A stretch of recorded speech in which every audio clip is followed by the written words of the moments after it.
rainwater collection system is a tank equipped with an inflow, an outflow, a filter, and an overflow piping network.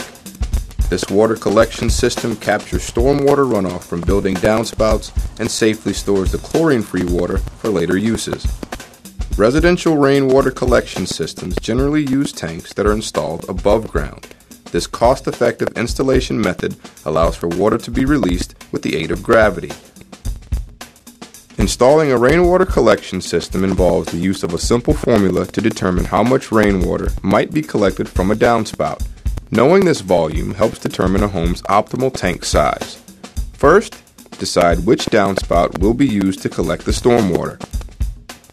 Then determine the area of the roof that will effectively drain into the rain barrel by calculating the area of the corresponding floor space. For example, measure the length and width of a room and multiply these numbers. If the length is 20 feet and the width is 15 feet, then the area equals 300 square feet. 1 inch of rain per square foot produces approximately 2/3 of a gallon of water. 300 square feet will yield approximately 200 gallons of water for every 1 inch of rainfall. The average rain event in the District of Columbia measures about half an inch, which yields approximately 100 gallons of collected rainwater. Comparatively, a 2 to 3 inch rain event will produce 400 to 600 gallons of collectible stormwater.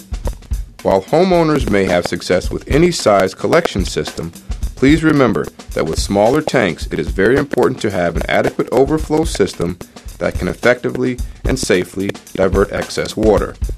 Tanks range in volume from 50 gallons to 20,000 gallons.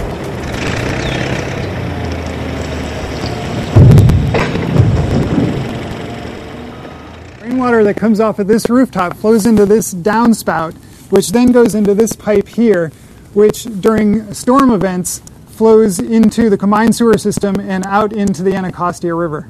Today we're going to be altering this system to keep some of the rainwater on site.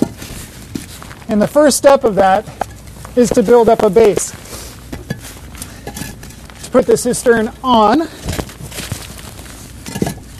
And the reason we do that is because it gives just a little bit of elevation to the cistern so that rainwater that's collected in the cistern can flow out more easily. Our downspout here has already been cut once previously, and by putting the rain barrel in place I can measure where I need to cut the downspout.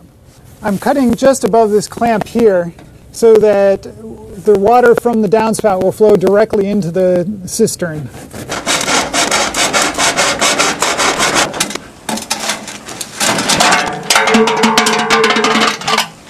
There you go.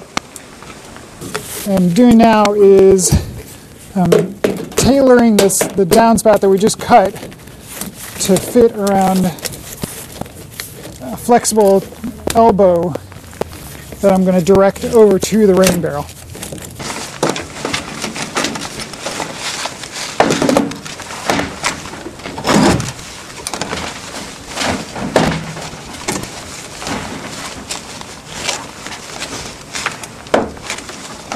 To go into the overflow tube.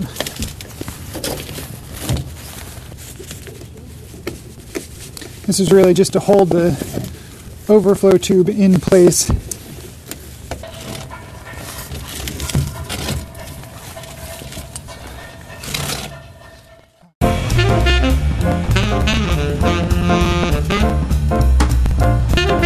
Filters may be purchased or constructed and range in complexity from simple leaf collection systems to highly sophisticated commercial filters. The critical function of any filter is mosquito exclusion. Filters may be placed between the downspout and the tank's point of entry.